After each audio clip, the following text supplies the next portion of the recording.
Welcome to Paranormal Almanac.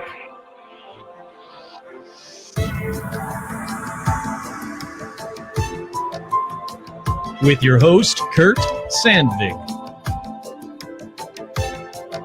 And Stitch.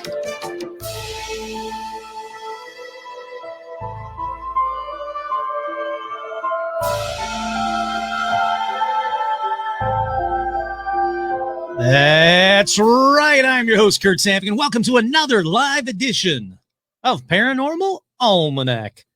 Hope you guys are all doing well. So that was not Dave Grohl doing Alanis Morissette.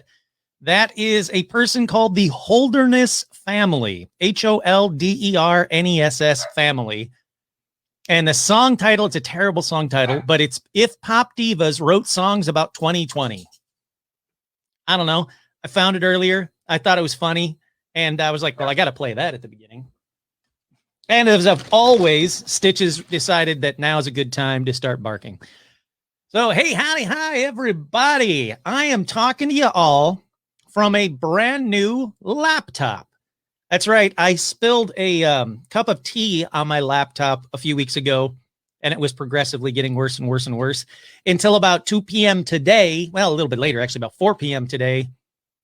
It just stopped doing everything. I had to hold the screen on the corner to get it to do anything. And I was like, uh-oh, I'm going to need a new laptop. So I went to Best Buy to get a new laptop. And I was like, I just need the cheapest laptop. I got to go. Whatever the cheapest one is, that's what I need. The guy's like, well, there's this one.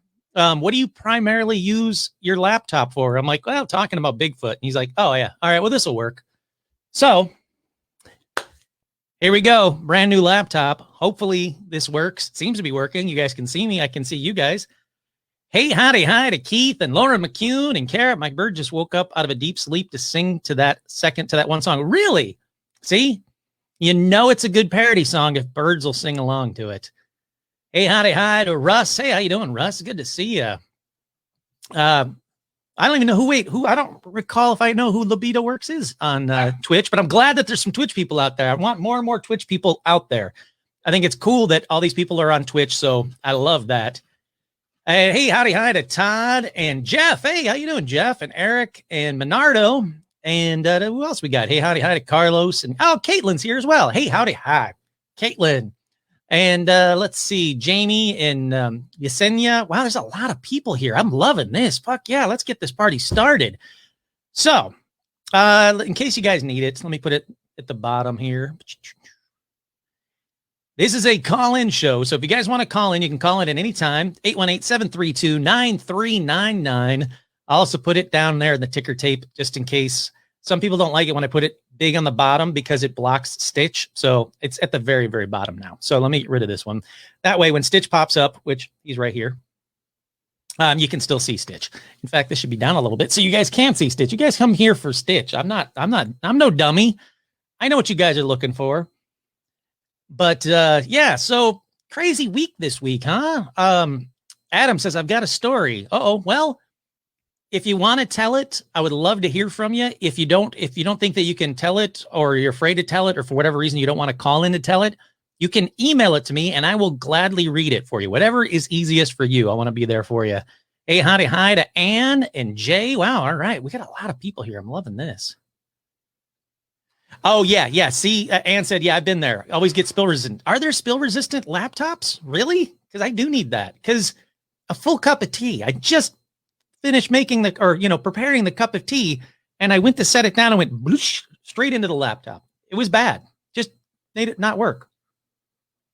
I'm the dorky white Morgan Freeman. Sounds right. I'm assuming that I said that on an early episode. Look, I'll be honest. I don't recall last week's episode, let alone episodes from the very, very beginning. Randall. Oh shit. I did know that. I'm sorry, Randall. Hey, howdy. Hi, Randall. That's right. I did know that. I was going to say the second to last song, but changed it. Oh, okay. Well, that's fine. That's fine. Both songs, damn good songs. So as long as the birds sing along to either song, I'm very happy about that.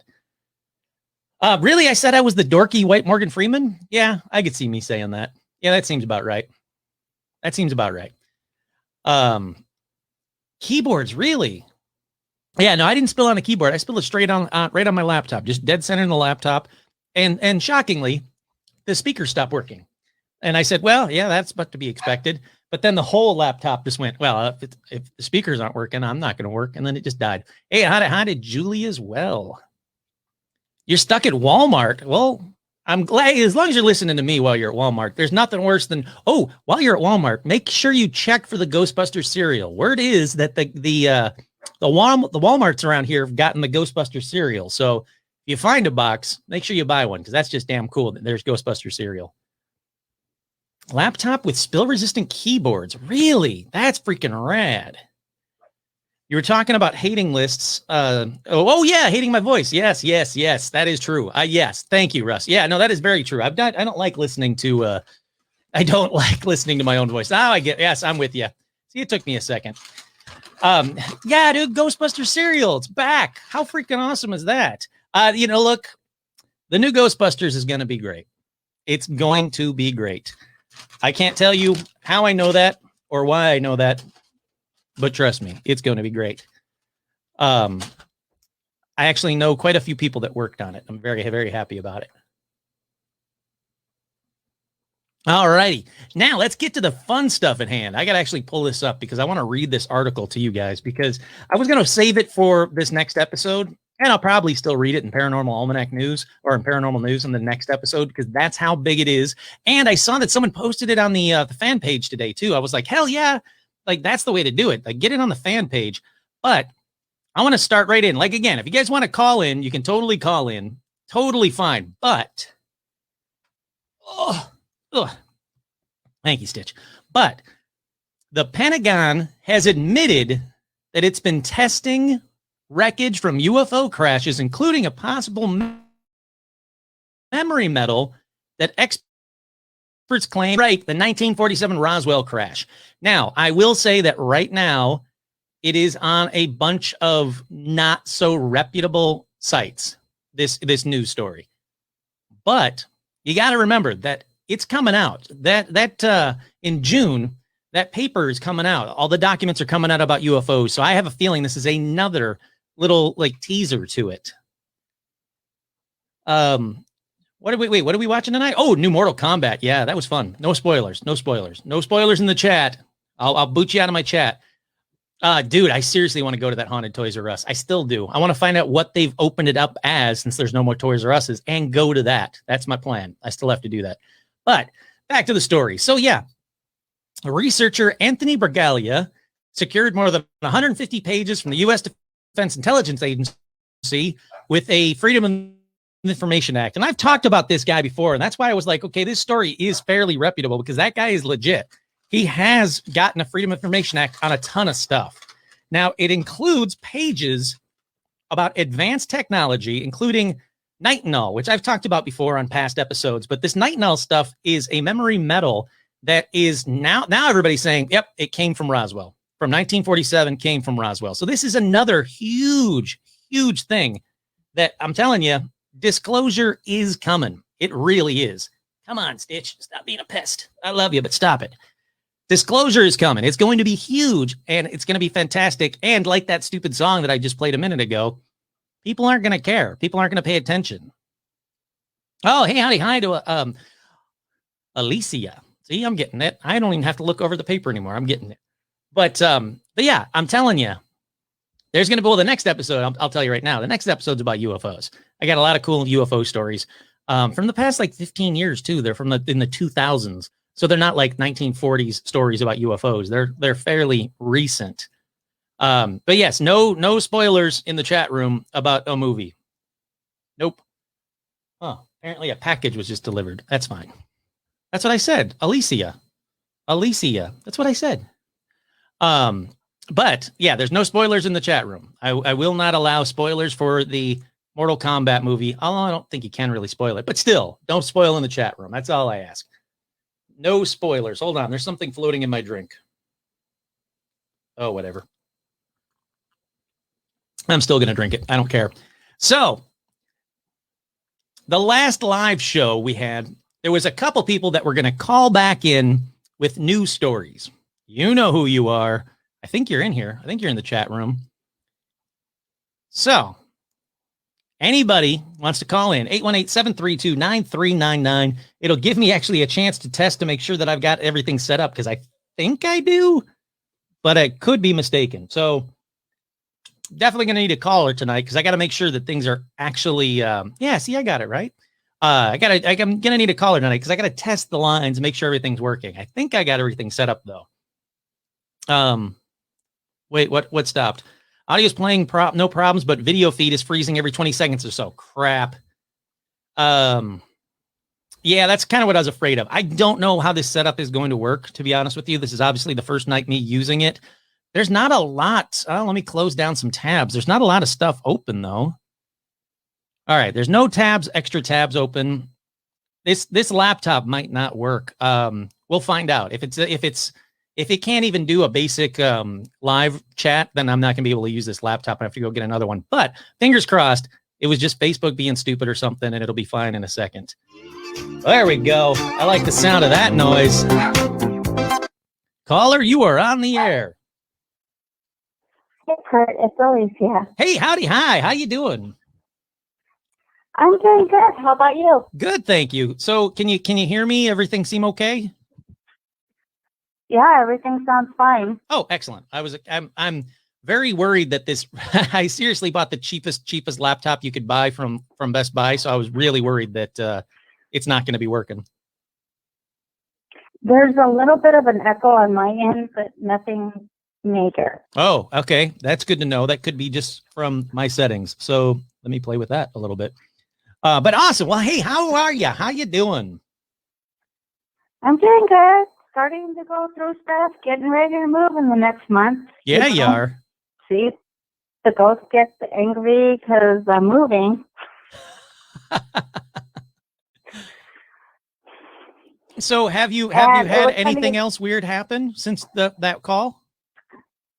No, I haven't. And that's what's funny is I was talking to a friend of mine in West Virginia, and he's Cherokee Indian.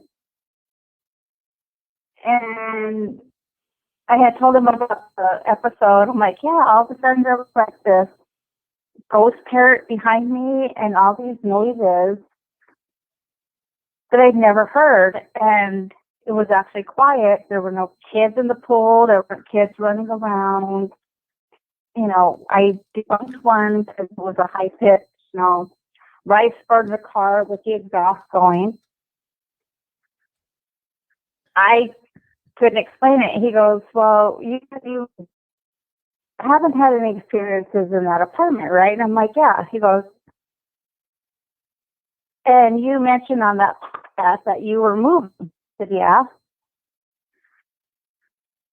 His thought on it was that maybe because they didn't bother me and they didn't let themselves know because they knew I could probably sense them if they did.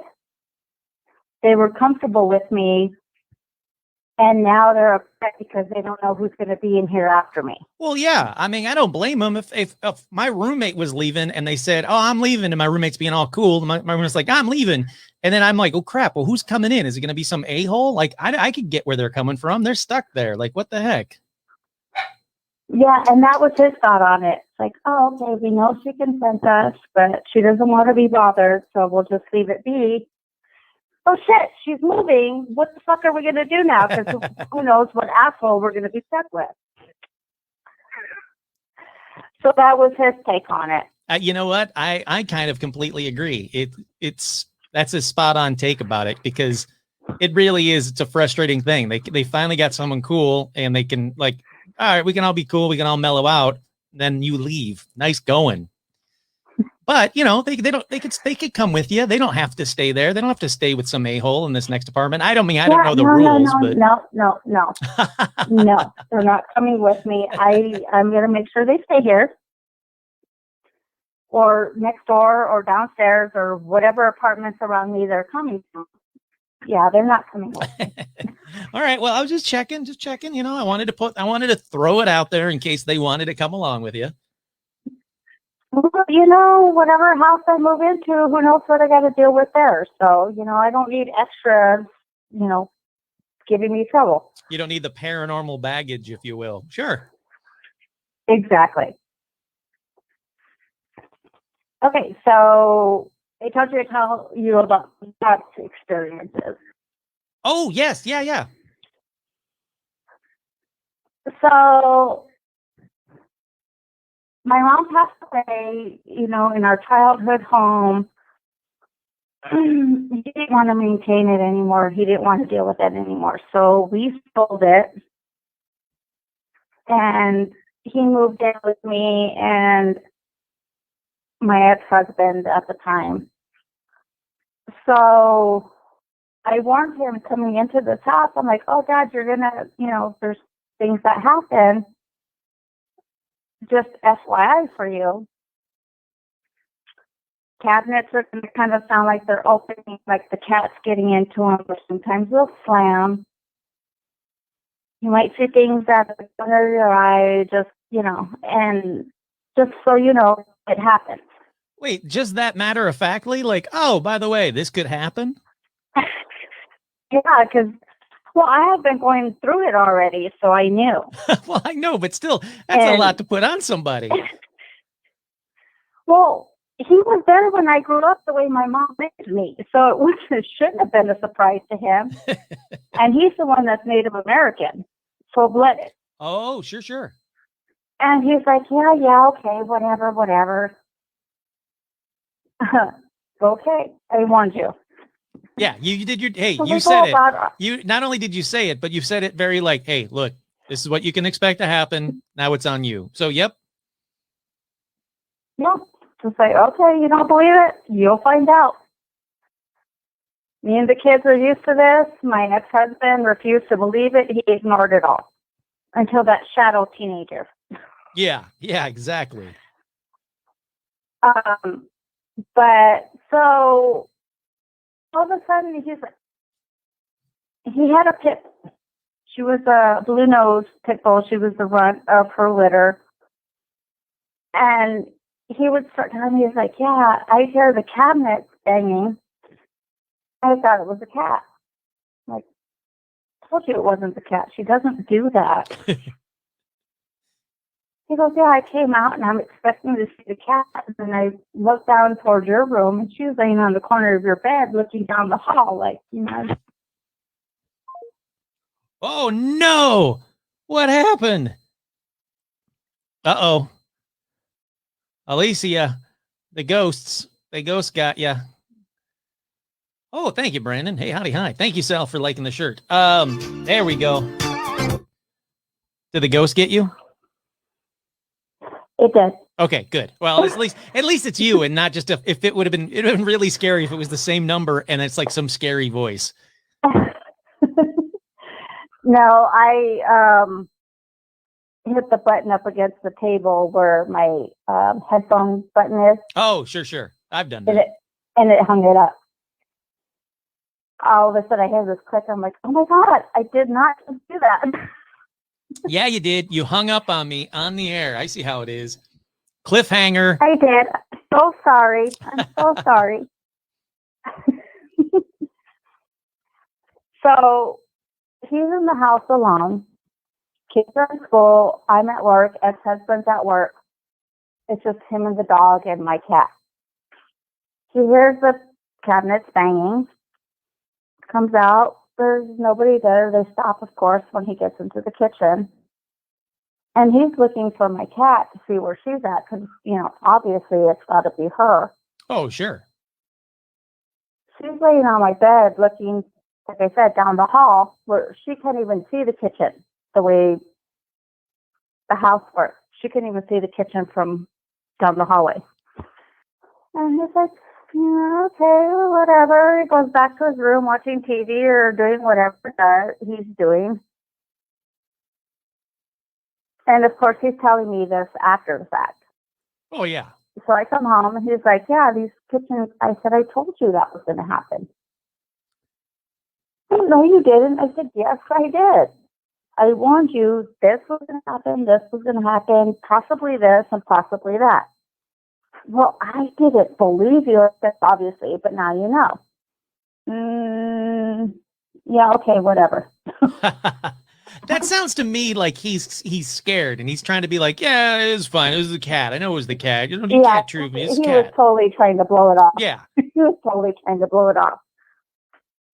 So another time we were all gone out of the house except for him. He goes in his room to go to bed and the dog's in there with him, and the dog starts looking up at the ceiling. And she's not growling or barking or anything. She's just following something. And he said when he noticed her, it went from the bedroom door, kind of went around the room to where his bed was at, into his closet. And that particular room had a walk-in closet. Uh-huh. And then she got up off the bed and went to the front of the closet, like opened the door, she wanted to get in the closet. Yeah. So she was following whatever it was, and she wanted to follow it in the closet. So he opens the closet door, and she's in there sniffing around and looking, and she looks up towards the ceiling, and then all of a sudden, on the other side of that closet was our garage. So all of a sudden what it is, it must have passed through the wall and went through the garage, because then all of a sudden she was like, oh, it went away, and she went back and laid on her bed like nothing happened. Really? Yeah. See, that's interesting that you said that. Oh, sorry, go ahead. I want you to finish this first. Go ahead. Oh, no. I just kind of laughed because when he told me that, we were sitting out back and drinking. We were having a barbecue. And I'm like, I told you this stuff was going to happen. And the animals can see what we can't see. Yeah, exactly. Like, it's funny that you brought up this story because, I'm getting everything ready for the Weird Shit Show coming up. And then I went down a rabbit hole of videos of animals seeing things, obviously, that we can't see. And, some of them, their cackles get up. Some of them, they want to play.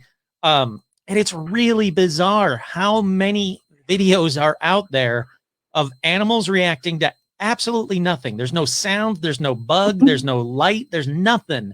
And really focused. And like you said, watching things go from one end of the room to the other kind of a thing. It's bizarre. Yeah, and she did this. And after that, she did it constantly. And there were times that she would growl. Like, he would keep his door closed and he's watching TV and the dog's in there with him. We're not home. Kids are in school, I'm at work, ex-husband's at work. And she'd start growling at the door. And he'd open it to see, what is she growling at? There's nobody there. And she would follow whatever it is, growling the whole time along the room of the wall of his room. And then finally she'd like, oh, okay, I scared it away. And she'd lay back down and relax.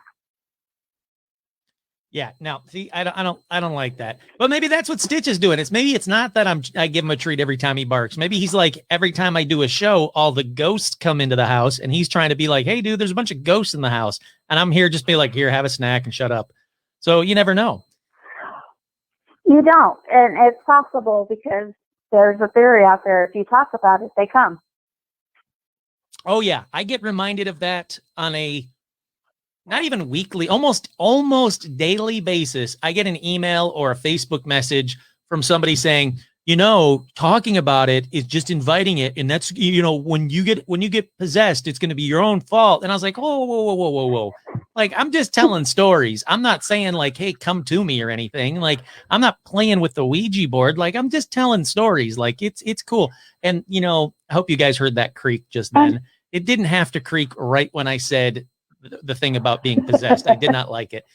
The answer is no. I do not want to be possessed because I'm talking about stories on a podcast. Like, nope. Look, I'll just tell Bigfoot stories from now on, and then I'll start seeing Bigfoot outside my house. I'm fine with that, or the Loch Ness. But I'm not. No thanks.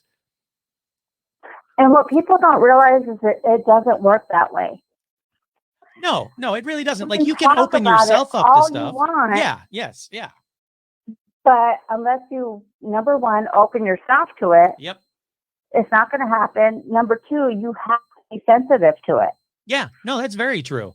Look, I know a lot of people that And are if way you're- into this and have never seen anything, even remotely, and they talk about it more than I do. So, yeah, exactly.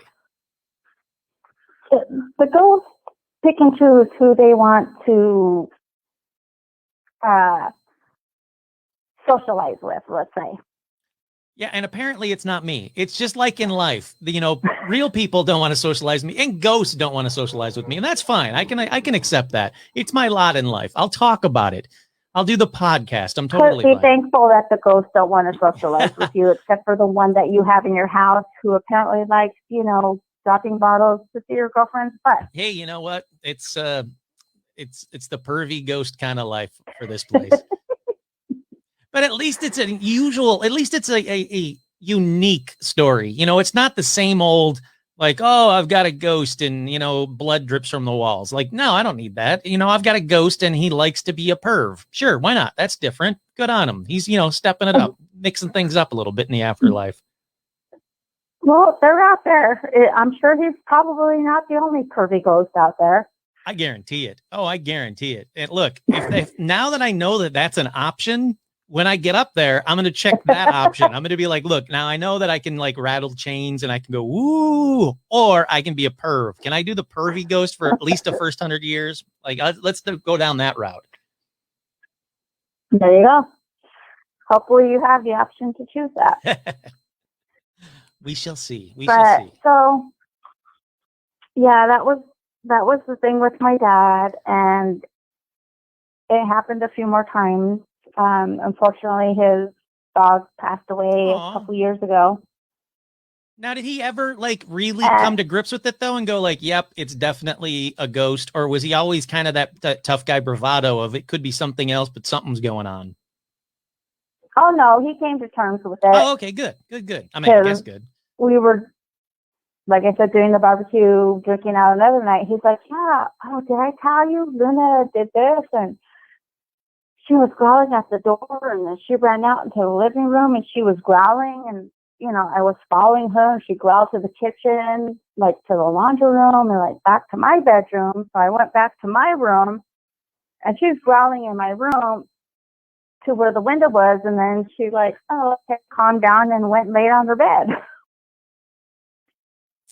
Like that's Like, well, obviously there was something there she didn't like.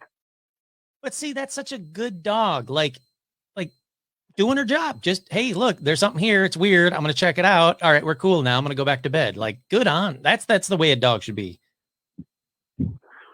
Yeah, we used to make fun because my mom was cremated, and my dad has her urn. If he lived with me, we'd be out back, and we'd be joking around, and we'd make fun of my mom when she, how she was when she was alive. And all of a sudden, I'd be like, Dad, you can't say that. What do you mean? I can sense her swirling around in her urn right now. Stop. And he would just laugh at me. I'm like, no, seriously, you're pissing her off. I can feel her swirling around in her urn. Just stop.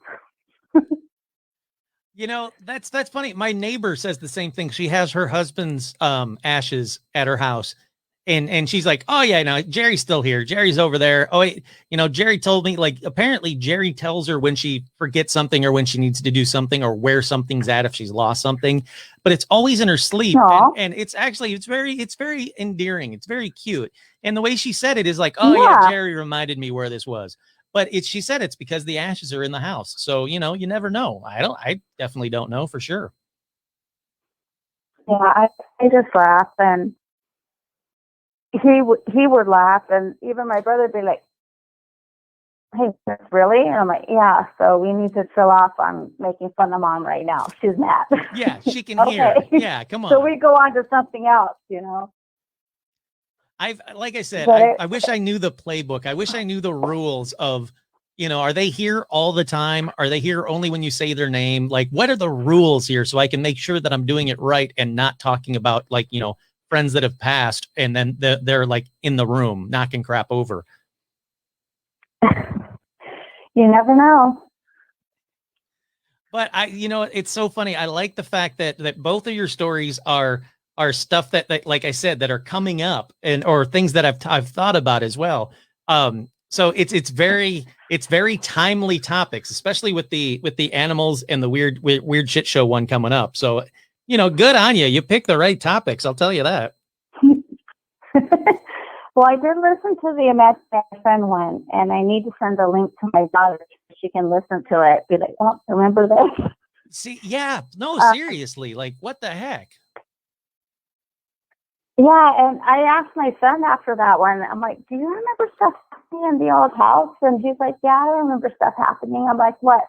And he goes, well, I remember stuff, but I can't pick out anything specific. But at least you told him, at least you reminded him. Now he can think about it. And then maybe in a week or a month or whatever, he'll be like, oh, yeah, I thought about this. I figured, I remembered this or that. So that's good. Maybe. He does remember stuff happening, but he can't pick specifics. I love it. Well, hey, again, as always, thank you so much for calling in and being the first caller and making sure that everything seems to be working right. People could hear you. People could hear me. That's a good sign. Nothing's broke yet. So. Oh, that's good. But. Yeah, and when I move, and we'll see what happens in the house me, my dad, and my son end up in. Yeah, no, please do. Please. Yeah, I can hear it too, Stitch. Please let us know for sure. Like keep us notified of what's going on. Whatever it is in my house is making a hell of a lot of noise at the moment. Now Stitch is even looking around. Oh, and see, I'm not catching any of that on my end. Yeah, I don't know if anybody can hear it. I don't know if anybody. Yeah. Oh, Monardo did. Just said, hey, was that steps above you? See, there's nothing above me, Monardo. It's literally just a roof. It's not like I live in an apartment or anything. It's like you said, it's like footsteps, Monardo. Yeah. I don't know. It's just because we're talking about, I have no idea because I mentioned the pervy ghost and he's like, why am I outing him as a perv? I don't know what's going on, but there you have it. Well, might be my fault. I'm sorry. Hey, no, I'm fine. Bring your ghosts over here for a little bit. They can't stay. They can visit, but bring them over for a little bit, at least on an episode. If you guys start hearing weird shit in the background of my microphone, that's when I know it's Alicia's ghosts.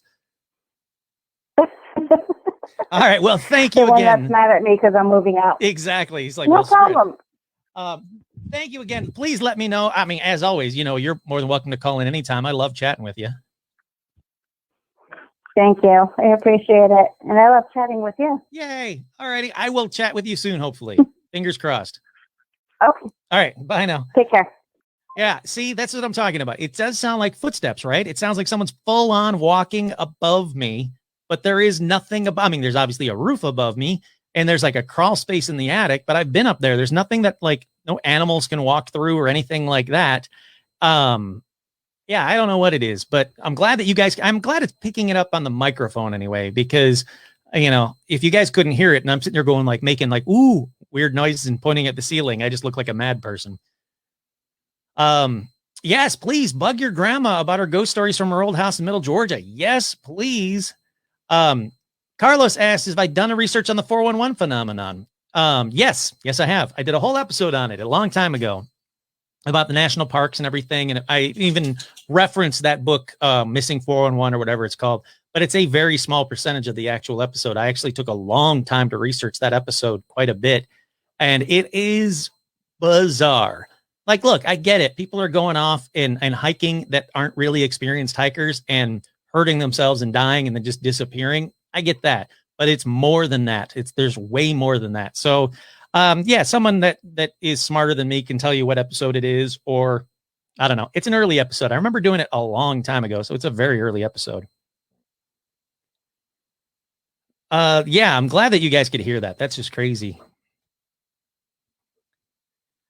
Aw, Kara, look, it's not a bad thing. Look, having ashes here aren't a bad thing. I've got my other dog's ash, my previous dog's ashes in my house, and I've never been visited by my previous dog, sadly. I would love to, but look, there's if they want to come and visit you, ashes or not, they're going to come and visit you. That's my 2 cents on the topic, and who knows if I'm right or wrong, whatever you're going to do. Let's see. There was somebody else. Somebody brought up something that.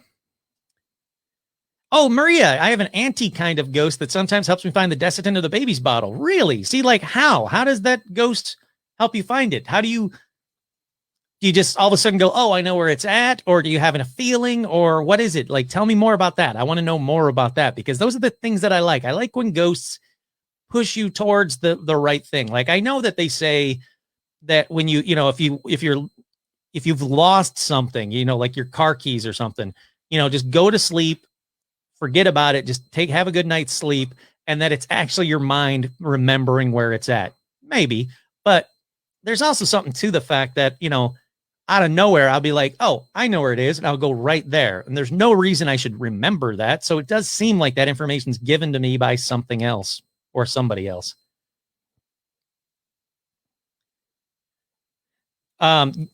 Yeah, I agree. Todd. We're talking about Todd's talking about Missing 411 as well. It is a very good read. Yes, Russ, please give us a call. 818-732-9399. I'm going to take a quick drink.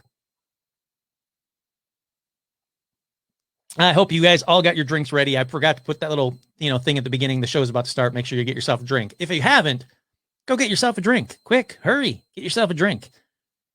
I have my mom's and brother's ashes. They're there. Yeah, I think it's a cool thing. I really do. There we go. Caller, you are on the air. Hey, Kurt, how you doing? Good. How you doing, Russ? Oh, not too bad. Keeping busy? Oh, little more than I'd like to be, but sometimes that's a good thing. Yeah, sure. Yeah, I'm with you. I'm the same way. It's been a busy life. I was going to say week, but it's been longer than that. Yeah, it has been. All right, got a couple things to pick your brain on. Love it. Let's do this. Okay, I was on another Facebook page on another podcast I listened to, and we were discussing behavioral phenomenons around a full moon. Sure. They brought the comments about, do you think the moon phases affect things? Yes, it does. And, over time, there's been studies about gravity or the Earth's electromagnetic field and such. And then you go back, when you look at early, especially like pagan and more, I guess, witchcraft school of thought, the veil between our world and the next is thinnest during a full moon. Sure, yeah. And I brought up the fact that I spent several years working in a nursing home that you see a lot of behavioral changes in residents, especially dementia, Alzheimer's. Oh, really? Age-oriented, I want to say, mental, psychological deterioration that, just happens over time. But you would see a lot of behavioral changes. That's interesting. I like that a lot. I wonder if there's been studies on people with dementia and phases of the moon. I think there has been some. I mean, it can be coincidental, so much you always take, like you say, that grain of salt. There could be coincidence, but it seems like more than coincidence. Sure, yeah. And then the conversation spiraled to someone brought up that they swear that they worked in a haunted nursing home. Oh, all right. There we go. In future episode, haunted workplaces. I like that. I like that idea quite a bit. Medical related. Oh, look, I've always been, the hospital. I was going to say, I've always been fascinated with hospitals and the paranormal because all of my friends, 100% across my board, all of my friends that work in the medical industry, work at a hospital, have said they've seen weird shit in the hospitals. So there is something to that. And nursing homes. Yeah. Because, I mean, it's kind of a tongue-in-cheek nickname for nursing homes is heaven's waiting room. Yeah, you know what, though? It makes sense. It really does. Monardo says, why the full And- moon? Is there some effect? No. The moon is there if the moon is the same effect minus the reflected light. Yes, it is. But during a full moon, the moon is actually closer, and I don't know the actual technical term for it, but the moon is actually closer to the Earth than other times. And they think that that's Well, what like- draws the tides and everything a little bit stronger during a full moon as I well. was going to say the tides change during a full moon. So there is some physical effect to the Earth. Look, So what it does to the mind. yeah, no, it's true. You know what? I always wondered if that was a myth. And then when I worked at MySpace, and I'm sure I've talked about this on many episodes before, but I used to work at MySpace at night, and I was in a department that caught predators and pedophiles, and we worked with law enforcement from around the world. And we also dealt with bomb threats and death threats on the president and all that jazz. But so I talked to law enforcement all day, every day when I worked at that job, and bar none, every month I would say, oh crap, it's a full moon. Without even knowing it was a full moon, we would see the calls spike and all the weird shit start spiking. I'm like, I bet you it's a full moon. And then one of my employees would look it up and be like, crap, it is a full moon. And the cops all said, oh yeah, the crazies come out every full moon without a doubt. And it's not just people that are paying attention to the full moon. Whether they know it's a full moon or not, the crazies come out every full moon. And by that, you almost know it's a full moon tonight. Yep. And that's how it was. I never, I'd get to work and be exhausted from the week, not knowing it was a full moon. And then immediately once I saw the email queues and like calls from all these law enforcement from around the world, I'd be like, crap, it's a full moon. And then sure enough, every time. But back to one particular nursing home I worked at, and you're going to love this. Ghost Kids. Of course it's got to be Ghost Kids. Well, I'm not going to disclose the name of the facility for privacy reasons, and I don't want to get in trouble. But this nursing home is on the land of an orphanage. It was run by a church organization, and for, I want to say 60, 80 years, it was an orphanage. And you would see a lot of residents would talk about the kids running around outside or in the halls. Really? And I was maintenance, but so I would be in there, in the middle of the night because a breaker blew or a toilet flooded or, something. But there were nights I would be in there working and you would hear footsteps, like kid footsteps running up and down the hall. See, 80, 90-year-old people can't run like yeah, that. exactly. I was going to say, see, it's got to be And Ghost Kids around a bunch of old people, like the two opposites of the spectrum. Oh, hell no. And because I remember one lady, we knew she was near her end, and one of my favorite residents. I had made sure going there every day to visit with her, and I was talking to her, and she was telling me about the night before. She kept looking out her window, and she just kept saying, "I can't believe who let those kids play in those woods at night." Nearest neighbor is maybe a mile away. And she kept talking about a bunch of kids just running around playing outside at night. Really? Holy crap. All right. That's goosebump inducing. I can't, I'm going to speak for you and say that would scare the hell out of me. If I had a person at a nursing home tell me that they see a bunch of kids playing around at night, that would scare the hell out of me. And on the grounds was a cemetery that was part of the original orphanage as well. Are you kidding? Seriously?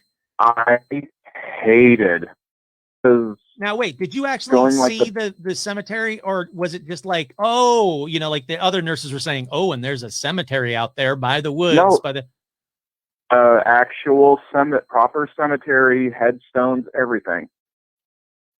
Holy crap. And at night, if I had to go in for a repair, I hated taking the back drive because I would have to pass this little tiny two-rut road that went up this hill. And there used to be a small schoolhouse next to the cemetery. And I would swear to God, I would see child-sized, maybe like shadows move, or just like you see like vague shapes.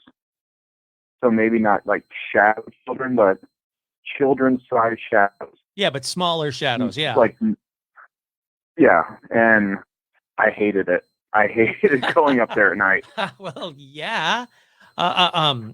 Alicia is saying, "Hey, thank you for taking care of the elderly," and I gotta agree with that. That is cool as shit. I'm glad that someone does it, even in the spookiest of senses. You're still taking care of them, so I give you serious props for that. I loved it. I mean, there's times I miss it. You know, I loved my residents. I may not have been a nurse, but you know, I cared just as much for those folks as they did. I love that. And to this day, I see family members of residents that I knew 10, 15 years ago that still talk to me to this day. See, that's cool. And then, you know what? That is important, because it is a tough spot to be in if you're helping the elderly and that elderly passes and then you go on to help another elderly person. I mean, there are family connections that you make with those caregivers, and then you just never see them again. That's tough. That's real tough. And in the nursing home, staff members were more family than their own. Yeah, no, a lot of people slow the car down long enough to kick mom or dad or grandma or grandpa off and take off. I hate everything about that. I really do. Like that was, I felt for my folks when they had to put my grandpa in a home back in the day when he was still with us. But they didn't just, like dump him in the home. We went and visited him all the time, or they did, they lived in Michigan, but it was such a tough thing to see, like all these other people that never got visitors ever. And that's such a shitty thing. Yeah. You seem like good people, so I wouldn't expect that of you. No, I mean, thank you. I mean, I really wouldn't, I would never do that. Like, that's just, I just can't imagine just dumping. Plus, you know what? I'm not old by any stretch of the imagination, but I don't have a wife. I don't have kids. I'm going to need someone to take care of me, and they better damn well be cool when they do it. So, good karma. So it comes around later in life, But coming back to the nursing home thing, like you said, hospitals, nursing homes, I can't remember how many times I got called, because most of these facilities, well, nowadays there's biometric locks, keypad locks. Sure. But at the time I was there, we had automatic locking doors that you couldn't, turn like your little knob, like in your house door, to lock and unlock it. You had to key no matter what from the outside. Sure. Always getting calls because someone couldn't find keys. And, that's usually a worry, because this could be a med room, where they have access to everyone's medication, or a file room where everybody's personal, medical, financial information is stored. So, we kind of panic a little, because that's safety, that's HIPAA. But keys would be in a flower pot, or hidden under an upside down turned coffee cup. Sure. Weird stuff like that, where I don't care how spaced or zoned out you are, you're not going to turn an empty coffee cup upside down and set it over your keys. Oh yeah, no, definitely. And I mean, just breakers popping, lights turning on and off. Oh, really? I would check the line, make sure there's no short in it. I would check the breaker box, check the load level. And you would, couple times I've physically heard light switches in empty rooms flick on and off. Really? So that's not like something you can write off. I mean, the sound of a light switch. Like, what the hell? Mm-hmm. And I mean, there's certain electrical things even is beyond me. I'm not a certified electrician. I can change light fixtures. I can do a lot of basic and a little above basic diagnosis. But so, there's always that maybe logical explanation that's just above my pay grade. Yeah, exactly. Sure. there's a lot of just weird shit you can't explain. But see, And that's when the you're thing. not Why the is it? only one, Yeah, that's exactly what I was gonna say. But why is it that it's everybody, every nurse, every caregiver, no, bar none, even the ones that are like staunch, I don't believe in anything. I don't believe in God or the devil or anything. They don't believe in ghosts. They don't believe in UFOs, Bigfoot, none of that. Yet they see a bunch of weird shit happen, bar none, across the board. I've had a lot of nurses be like, I am stone cold science, medicine, Yeah. logic and reason, but what the fuck was that? Look, I mean, they're the heard best that several witnesses times. ever. Yeah, but that's the thing. They're the best witnesses. If you're so staunch to non-believer and still can't explain some weird shit, sorry, weird shit's real. Mm-hmm. I love it. I love it. Look, I think it's a great idea to have a whole episode devoted to not just like hospitals and caregivers, workplace weird paranormal stories, but workplace weird paranormal stories. Because I guarantee you, a lot of people got them. I've heard firehouses are a big one and older police precincts, because you think these are another kind of people. Their life revolves around their job. Yeah. Oh God. Yeah. And every day they punch that clock can be their last. Yeah, that's exactly it. I I mean, mean, they get so wrapped up into that life that when they're gone, whether they know it or not, they're still going into that life and still doing the same things they used to do. You know, I don't know if it's a routine or if it's on a repeat or if it's a recording or if it's them just sticking with the job. But yeah, there is something about that. And, not touching whatever's going on in the news, because good people are good people, bad people are bad people, and we're not going to go into that. But, they touch life and death every day. Sure. A fireman is 2 seconds too late saving someone from fire. A policeman is 5 seconds too late saving someone from a horrible accident. Sure. Like nursing homes, hospitals, they're good, but they're not God. Sure. No, that's exactly it. I mean, you're in a constant flux of life and death, and that energy, what they call soul, the essence, is transferring from one plane to another. Yeah. So, I mean, that's gotta just permeate. Look, there's a lot of pressure to that job, and that pressure builds up to a point, and you never know what's going to happen. You're 100% right. Like I don't wish that on anybody, to have to continue to go to work after you've passed away, but maybe it's the life. Maybe they just don't know anything else. So that's what they continue to do.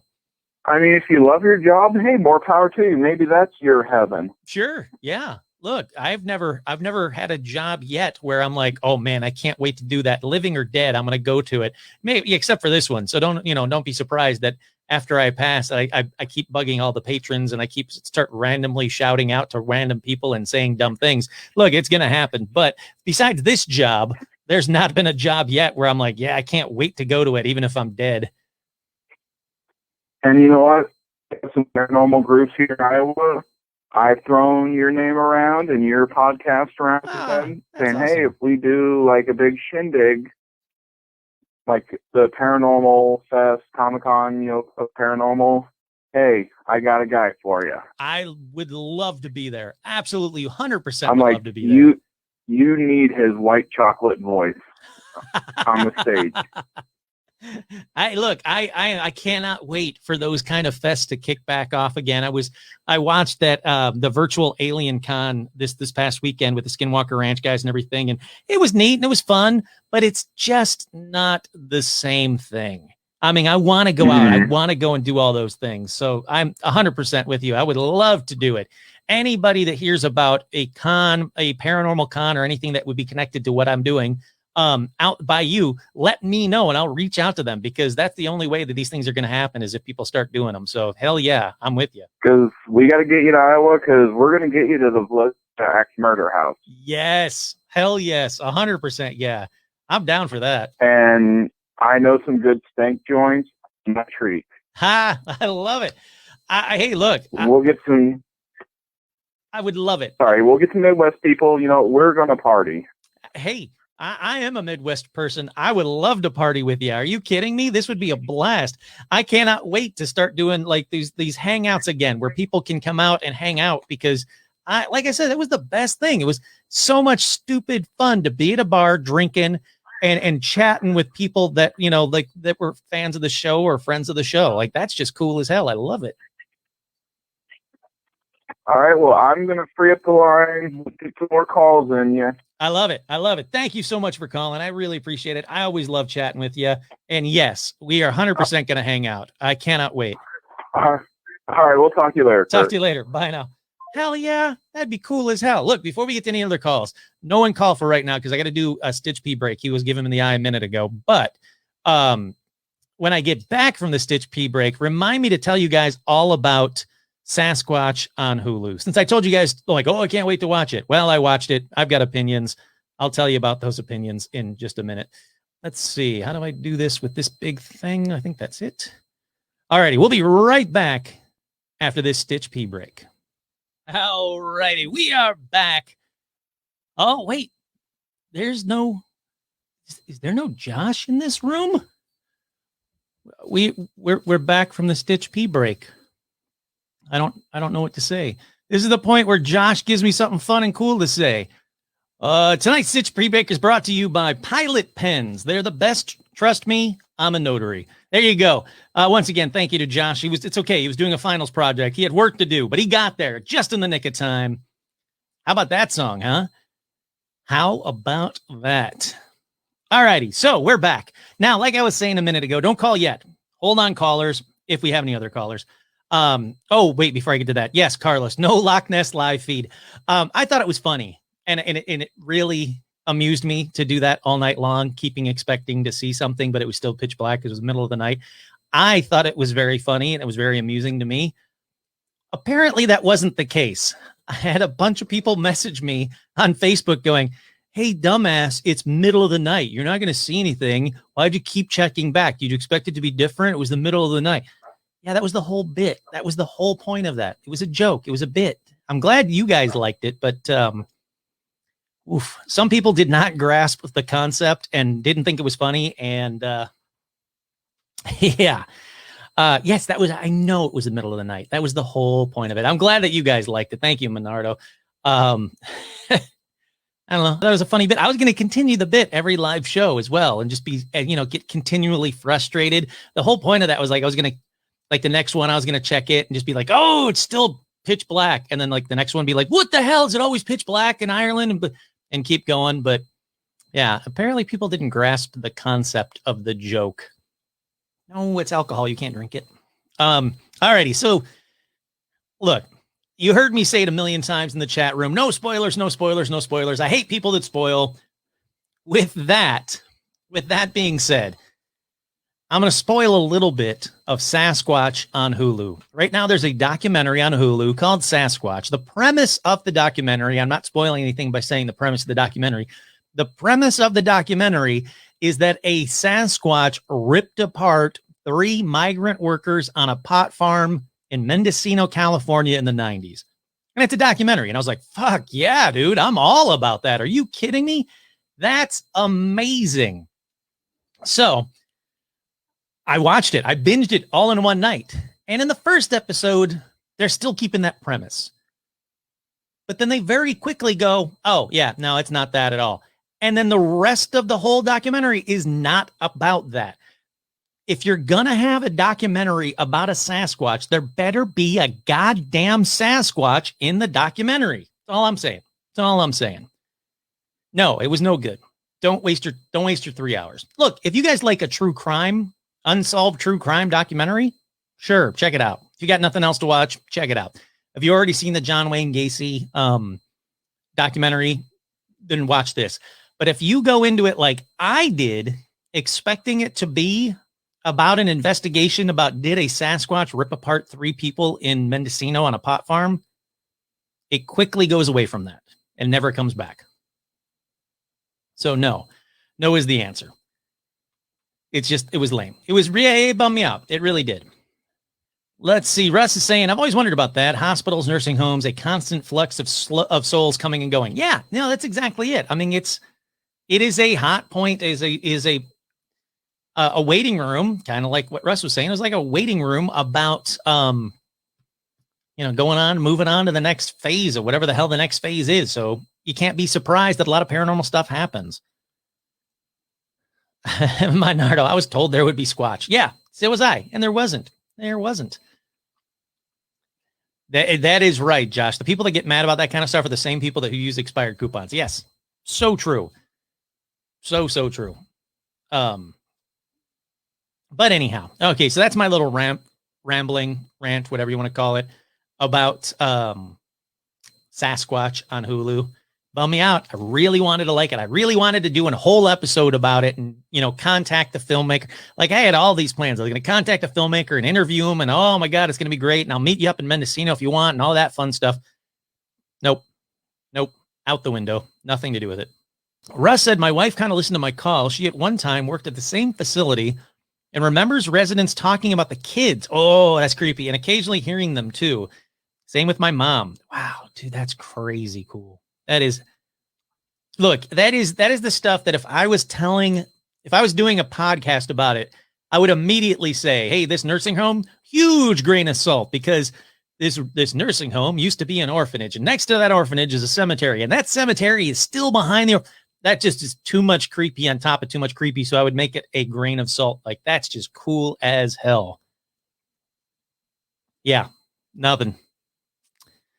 Alrighty. Well, the phone lines are open, and if I don't get any other calls, that's fine. We had 2 great calls, but if you want to call in with your own personal paranormal story, feel free. I know that, what was his name? Adam?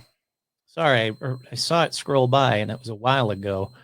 I know that somebody said they were going to call in. They were thinking about calling in. If you want to still call in, I would love to have Adam. Yes. You know what? That's totally fine. Adam said like earlier on in the night, he said something about like, oh, I'll put it down on a piece of paper, like what I'm going to say on the call. So you'll be reading it. That's totally fine. In fact, I know a lot of people that do that. That's what I do with my questions for when I interview somebody. I usually have this monitor that you guys can't see. I don't know why I'm pointing to it. You can't see it. I usually have this monitor with the questions right there. So I can kind of like go back to it throughout it. Oh, there we go. Caller, you are on the air. Hi, Kurt. It's Adam. Hey, Adam. I was just talking about you. It's like you were listening to me. No. Hey, look. I'm getting feedback. How can I fix that? Oh, well, let me turn down. It might be just because I got you up kind of loud because the last call. It might be better now, unless you're watching. If you're watching the show as well, there's like a lag. So it might be that. Okay, because I had it on my phone while I was sitting here grinding on MLB The Show. And I went ahead and I didn't mute it, but I took the window down to call. Oh, sure. Yeah, it might be that might do the feedback. Hopefully I've turned you down a little bit and adjusted some levels. So hopefully on this end it's okay, but let me know. Okay. Is anybody commenting that there's feedback? No, you're all good. You sound fine on my end. Yeah. Okay, great. Long time listener. First time caller. Hey, I like that. I think you might be the first one that said that. That's like makes me feel like a real radio show. I dig that. Well, there you go. Okay, I had to turn the volume up here so I can hear you better. Okay. Anyway, just full disclosure. Since the event that this story is about, I have become a paranormal investigator. Ooh. And I've had some interesting experiences, but this is what started it all. Now, I can tell you, but years ago I wrote it. I wrote it down, I should say. I'm going to try to read it, but bear with me. It's an emotional story for my family, so. Okay, yeah, take your time. If I pause and get a little choked up, just bear with me, okay? No, please, Adam. No, that's totally fine. Look, hey, it's just me that you're chatting with, so take your time. Oh no, I'm not. I've done radio and stuff before. I've been on stage. I've been on TV. Then you know how it is. That doesn't bother me. I love it. And I was the guy who had to do all the interviews. I did all the presentations for the paranormal team. This is no big deal. Oh, so I should be nervous talking to you, man. Oh, no. All right. Anyway, hopefully I can read this font. It looks a little smaller than I remember, but my eyes have gotten much worse since I wrote this. Okay, now I wrote this and I re-edited it just recently. I hate that word. So it's going to sound like I wrote it recently, but it's just, I updated it to make it a current read. Does that make any sense? Yeah, no, totally does. Yeah. Like the opening I have about 20 years ago instead of whatever. Okay. All right. So I'm going to go for it. I've never told this story verbally. Okay. Okay. Many have read the story. They love it, but I could never actually get the words out. All right. Now, there's a little setup to bear with me, okay? Okay. All right. About 20 years ago, while I was in my last year of college, a raggedy tuxedo cat adopted my family.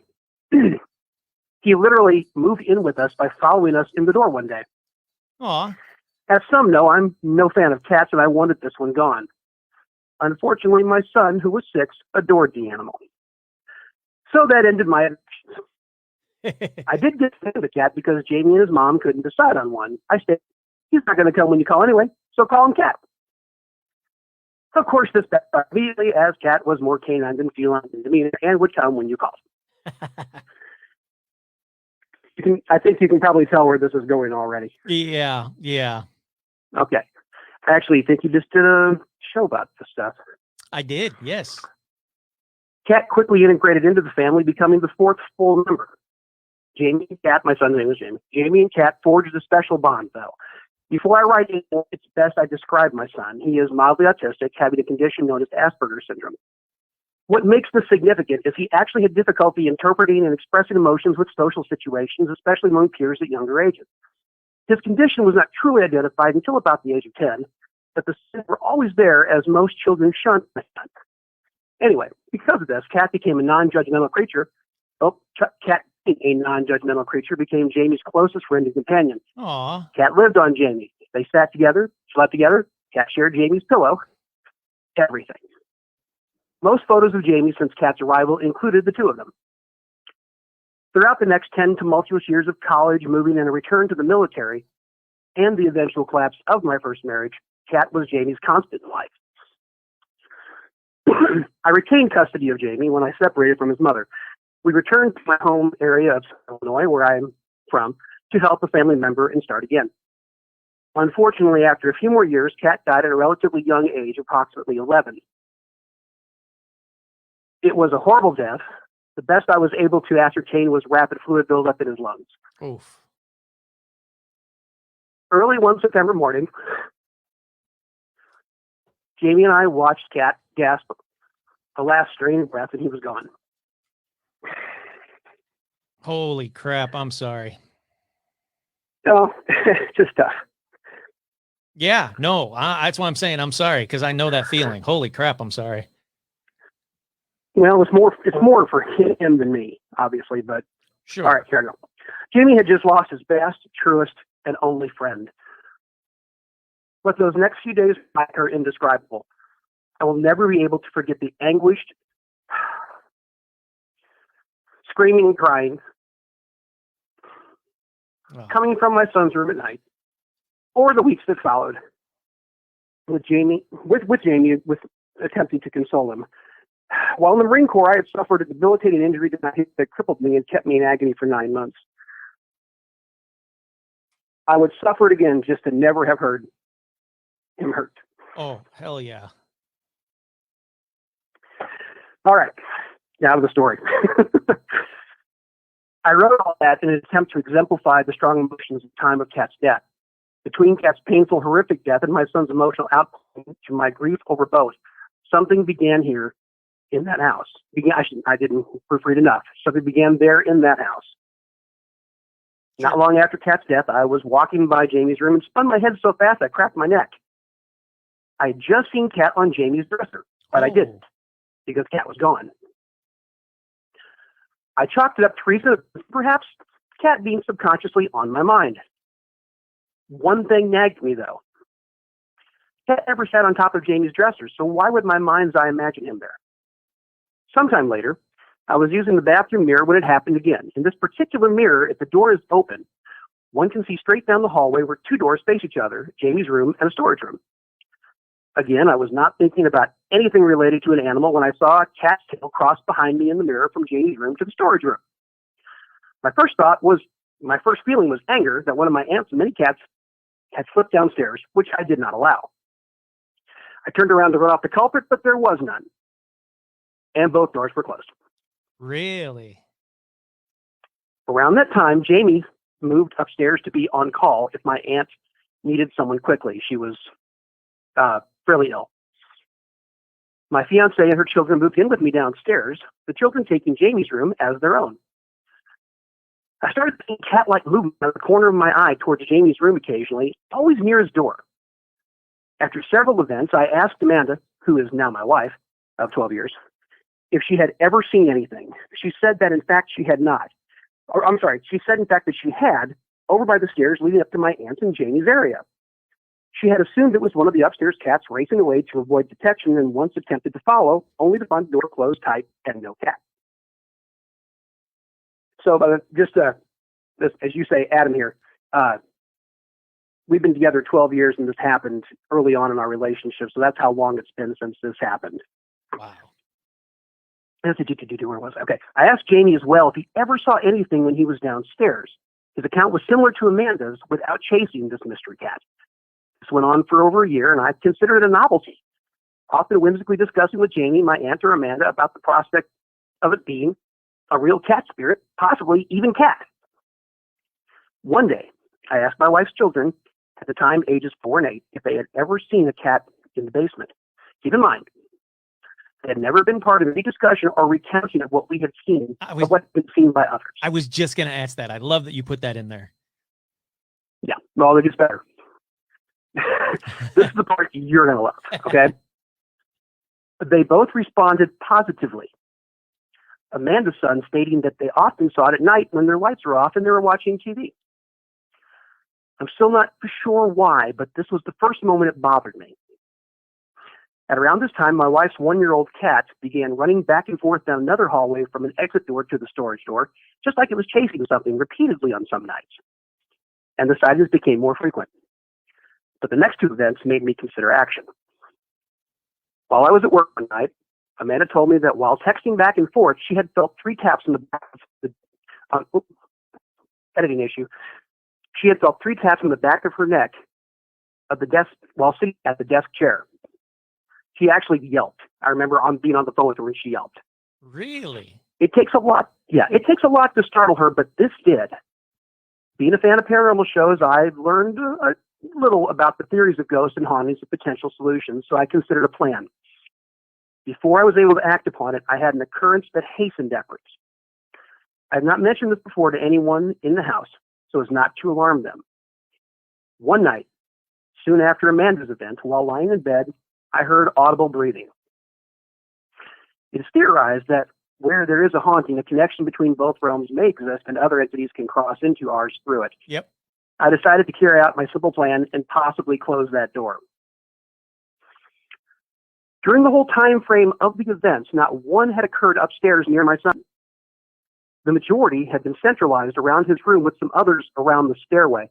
I considered that if this was in fact Cat, he may be looking for Jamie, but was bound to where he would recognize Jamie to be. Yeah. Perhaps explaining why sightings become more frequent after Jamie moved upstairs. I went to Jamie, now 2.5 years since Cat's death, and asked him to do something I knew may be emotionally difficult to do, so I suggested he do it when alone. I asked him to talk to Cat. Ooh.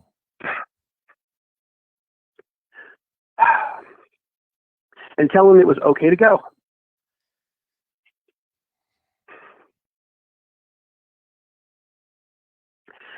I wanted him to tell Cat that if he remained here, always looking for him, that time would come when Cat would never find him here, and that only by moving on would he someday.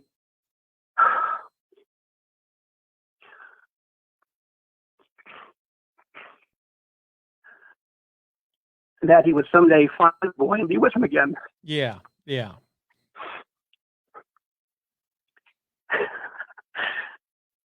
270-pound Marine sitting here crying over a cat. Hey, Okay. Hey, I'm right there with you. A couple of weeks later, I asked Jamie if he had done it. He said he had. He had taken it one step further and talked directly to Kat's ashes. I had Kat cremated, oddly, for the same reason I wanted Jamie to talk to Kat, so they could never be permanently separated in physical or spiritual form. I didn't ask him the content of the words nor any other details. Those are only for him to know. Sure. All right, here comes the wrap up. I think I need a ghost reader here. I'm glad you didn't have. I'm so glad you didn't have me read this. I couldn't do it. I'm telling you right now, I wouldn't have been able to do it. So, several months passed. Amanda nor Jamie had any more events or sightings. Amanda's cat didn't do wind sprints towards the storage room door anymore. He just sat and waited every night for another mouse to mistakenly poke out his head. I intentionally said nothing to our smaller children for some time. I asked them if the cat had been in the room lately, and both said no, not for a long while. For the first time, I showed our boy a picture of Cat and asked him if this was the cat he and his sister had been seeing. But maybe it was. Okay, final paragraph. Wait. They said that maybe it was? Yeah. Oof. They had never seen a picture of Cat before. Yeah. And he was a tuxedo with a white belly and a little white face, so he was pretty distinct. Yeah. So there it is, my true ghost story. It's not dramatic like most, but it happened. Oof. If no one else ever believes it, Jamie, Amanda, and I do. You want to know the secret? Huh. I spoke to Cat too. Oof.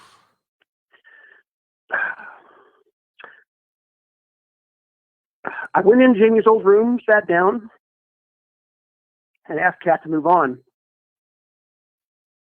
but not to get rid of him or close the gate. I wanted Cat to go so he could really be with Jamie again someday. Yeah. Oh. I told him to go where we could follow. But because you know what? I want to see Cat again too.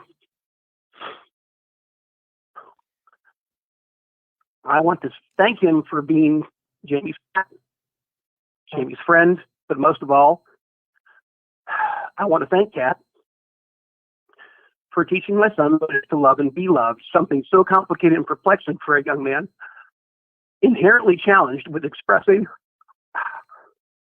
and sensing emotions.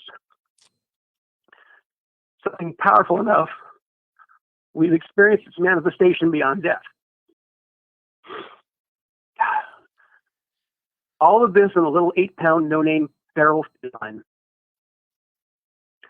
No person could have been as good a teacher or friend as that homeless tuxedo cat, who one day jumped on a little boy's lap to nab a bite of an orange cupcake, and now is hopefully free to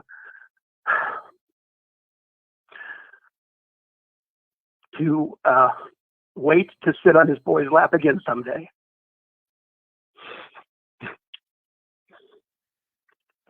Holy crap. Look, I let me just pause you right here to say, like, oh my God, this is so heartbreakingly beautiful of a story. And thank you for telling it, for one. I mean, everybody's saying the same thing in the chat. I mean, everybody's brought to tears from this, and holy heartbreak. But man, look, hey, you know, the thing is that Cat found you guys. Like, that's the cool part to me. Like, you know, it wasn't the other way around. You know, that's amazing. Yeah, he came back twice, actually. I didn't make that part of the story because it wasn't a necessary part, but he actually showed up one day, walked away, and came back the next day. See, like that tells you something right there. That is a destined, meant to be kind of thing. And you know, people are talking about the Rainbow Bridge and other stuff, and you read just go back and read the chat, because I can't read them all if I want to keep from crying myself. But Holy I'll crap. do that. Like, no, like Actually, that's, I've got to call up on. I got to call up on Facebook right now. Okay, I got to open it up. I was on my phone before. yeah. Okay. You know, like everybody's just sending you love right now. I'll just put it that way. If you go to the chat, that's what everybody's doing. It's saying thank you for sharing this awesome story, an incredible story. That you know, you'll definitely see Kat again and all that. But yeah, wow, holy crap! I can see 100% why you had hesitations about calling in with that. That is definitely, you know, that is definitely tough. That's a tough one. And I'm like I said, I'm glad you told the story because I wouldn't have been able to do it. I'm telling you right now, I would not have been able to do it. Yeah, it's even all this time later, it still affects me the same. Yeah, no, look, there's no time limit on that kind of a thing at all. Everybody's saying I'm so glad you called in, and I got to agree. I completely agree. Holy crap, Adam, man. Oof. Yeah, I guess sometimes my writing emotion brings out the writing, I guess. Hey, no, you know what? You were smart to write it down because that's a tough story to tell with or without writing it. So writing it definitely helps. So that led you to be a paranormal investigator. Is that what you said? Yeah, kind of. What happened after that was I'm in the St. Louis area. So for our first time, my wife and I went to Flint Mansion for to stay overnight. Sure. And that was a rocking time. I ended up meeting, actually, well, I won't say his name. I ended up meeting a team leader who was going to Flint Mansion. And I said, hey, I've been there. And I got invited to go with them. And I ended up on that team for several years. So that's kind of how I got involved. And I've got a lot of interesting stories, but for another time. Hey, I was just gonna say, you know what? I want to hear them. You know, you have carte blanche to call in anytime. You know, they can't all be emotional because I can't handle it. I'm telling you that right now. Don't make me cry on camera. Well, I'm the only one on camera right now. I can't be the one to cry. Don't make me do it. Well, I have another one that I wrote that's not a ghost story, but it's about a passing of an animal. Nope. So. Nope. Nope. I need space between them. I'll tell you that right now. That's the one. Oh no, I can't tell. I'm not going to torture everybody with two of those. But I do have an interesting idea. I don't know if you've ever covered this topic. Oh, all right. What's up? It's got to be out there. But my wife's grandmother died about 4 years ago. She never took her grandmother's number out of her phone. About a year ago, she got a call from that number. Yeah. And I know that's happened before. Oh, yeah. No, I mean, I talked about it for a quick second on an episode a long time ago, but I've never gone back to doing a full episode like I did. I think the reason I brought it up is I was actually debunking the whole, if you get a call with all zeros, that means you're going to die or some bullshit creepypasta story. And it was bullshit. But I did mention the fact that, but there is this thing where people get called from numbers of people that have passed away. And there's something that can't be debunked about that. I don't remember going deep into it on the episode, but I have deep dived it. And that is a very good idea for an episode because I love that kind of stuff. Well, it was so interesting because as an investigator, I tried to debunk it immediately. Like, oh, well, maybe somebody else has the number. But then I realized, why would they call her? That's exactly it. Even if they've got the number, that it doesn't mean that her number's still in their memory. They didn't get their phone. The only way it could possibly happen is if that phone was sold off that had the number stored in it, wasn't wiped, wasn't cleared, then that phone was activated. And it's just like a regular name like Joe or John or whatever. And they went to call Joe, not realizing that there's a whole phone book of people that they don't know. And one of them happens to be Joe and went, oh, crap. And then turned off, and hung up the phone. But that's such a random happenstance kind of thing. There's not a lot of people out there that buy phones that haven't been wiped and then didn't notice that there's already a phone book in there and then accidentally called. So that's a very infinitesimal amount of, things that could happen to make you want to, to justify that. I'll put it that way. Now, here's the worst part about that story. My wife missed the call. Oh, I feel so bad for her. I feel so bad because she's going to be constantly forever going, what if? That sucks. Yeah. But on the other hand, would that have been worse? Is that worse than the Twilight Zone episode of the woman getting the call from her dead husband because the phone line landed on his grave. Yep, exactly. Yeah, and there's always those stories of someone. I think I talked about it in an episode a while ago. I'm pretty sure I did. There was actually a really, I was going to say it's a really cool story. It's a really horrible story about a train crash, and it's a real story. The train crashed, and then people were receiving calls from a number repeatedly over and over and over again, and they eventually found that person in the wreckage, and everybody's like, oh, well, the phone was just, smushed, so it was constantly recalling. Nope. The phone was completely dead, but that person kept calling out until the body was found, and then no more calls. So there's some weird shit with phones. It's crazy. That's a good one. I like that one. Yeah. I mean, there's some bizarre stuff with phones. I do have to go back and I like the whole technology and the paranormal and voicemails from the dead. I did that episode, and I like that episode quite a bit, actually. But I like the technology and the paranormal quite a bit when, not paranormal investigation technology, but when regular technology gets connected to the paranormal. I really like that. Oh yeah. That's how all it came to be. Yeah, exactly. I'll let you go, Kurt. Hey, thank you so much for calling in. Honestly, that was a fantastically brutal, heartbreaking story. So thank you for getting through it and telling us the story, and everybody's saying the same in the chat. I'll keep an ear to the ground. I don't really pay attention to when you're doing live shows because it seems like it's Wednesdays or Saturdays. It is. I found that's or Thursdays and Saturdays. Thursdays and Saturdays seem to be the nights that everybody seems to be fine with. So I've just been picking one of those every week, and I like to do both. I don't have the energy to do both, and do a regular call. But yeah, sure. Thursday or Saturdays, I'll put it up on the Facebook chat. Or if you log in, if you have a Twitch, you can subscribe and it'll alert you. But the Facebook does it as well.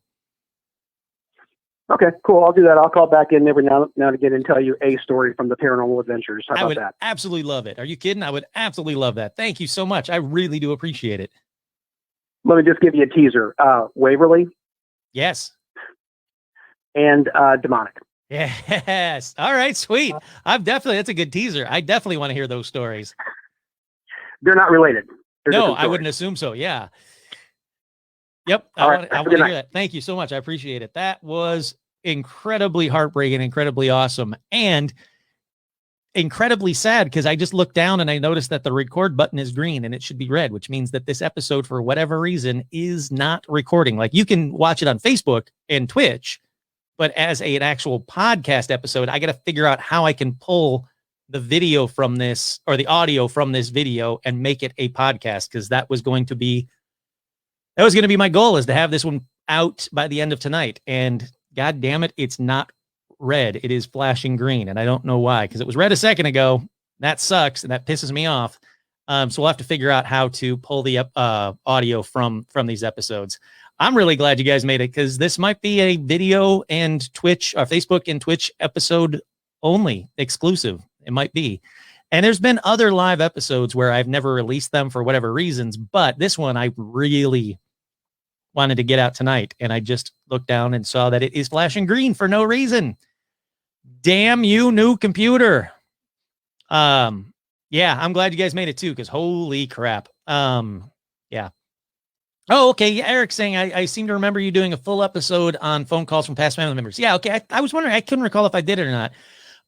Yeah, I mean, I love that kind of stuff. Absolutely love that kind of stuff. But yeah, there's a lot to do with cell phones and people getting calls and texts from people that have passed. That is just bizarre. I'll put it that way. A lot of them can be debunked. If you go to YouTube, let me start by saying, don't go to YouTube and do it. But if you go to YouTube and you look up like phone calls from the dead, 99.9% of them are bullshit and can be explained. 100% can be explained. I got a phone call from all nines, and it was, nope, that's a spoofed ID. There's a SPID number. It's a spoof number that companies can spoof a number and call you. So you can get a number from all zeros or all ones or all twos. It doesn't matter. All sixes. It doesn't mean the devil is calling you. It's just a spoofed number. But yeah, bizarre. And unfortunately, I got to figure out how to get I don't know how I'm going to get the episode or the audio from this episode, but I need to figure out how to do it, because I could really, really do with releasing this call. That was the plan. Right, Stitch? All righty. Well, we are now at the hour and 40-minute mark. So when we get to that mark, that is if you'd like to call in, now is your chance. 818-732-9399. Otherwise, I'm going to start wrapping up this call because I'll be honest, or wrapping up this show, because I'll be honest, I don't know if I can beat that last call at all. An incredible call. Thank him so much. I thank Adam so much for doing it because, again, I wouldn't have been able to read that one. No way in hell. I would have saw that it was about a dead animal, a dead pet, and I wouldn't have been able to do it. Guaranteed. Can't do it. How could you call as a ghost? Well, I mean, ghosts can manipulate a lot of stuff. Why couldn't they manipulate a phone to make it ring, or a voicemail and make it leave a voicemail, or a camera so they can be seen on camera? It's just another item of technology. They can manipulate a lot of stuff. There seems to be something electrical with the paranormal. Shouldn't be too hard for them to figure out how to do it. And I agree, Susan. That was a fantastic call. Absolutely fantastic call.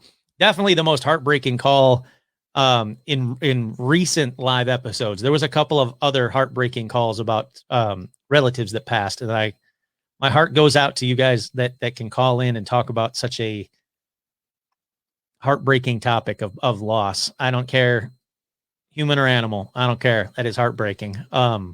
Yeah. Anyhow, let's wrap it up so I can go figure out what the packages on the porch are. I think they're treats for Stitch, to be honest with you, but so I can go grab those before somebody walks by and steals them from Stitch. But in the meantime, I want to thank everybody that called in. I want to thank everybody that tuned in. There's a lot of watchers tonight. I really, really appreciate that. Thank you guys so much for tuning in. This might be a video only exclusive episode. Yeah. I mean, that's a good question, Susan. I don't know. I should have asked him if there was ever another cat forum. That's a great question. I don't know why I didn't think, well, I can tell you why I didn't think of it. That was a heartbreaking story. Yeah, kind of like it's kind of like one of those, Carlos, but not a new sponsor. They're not paying me. They don't get the shout out. No way, no how. You got to pay me for those shout outs. Once again, thank you all for tuning in. What a fantastic group you guys are. I've said it a million times. I'll never stop saying it. Thank you for everybody that's listening, everybody that's watching. These are fantastic. I get just as much out of these live episodes as you guys do. So I thank you guys for letting me do them. But, Adam, you're the best. Thank you, sir. And thank you for your service too. You said you served, I think you said. So thank you for your service as well. Holy crap. Why didn't I say that while you were on the phone? I'm such a dick. I'm sorry.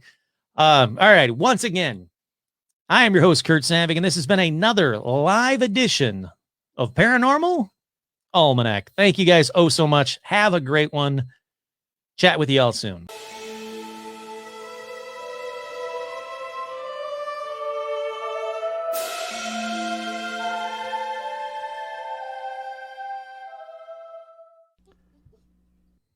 Himmerflok, we have hier the metal,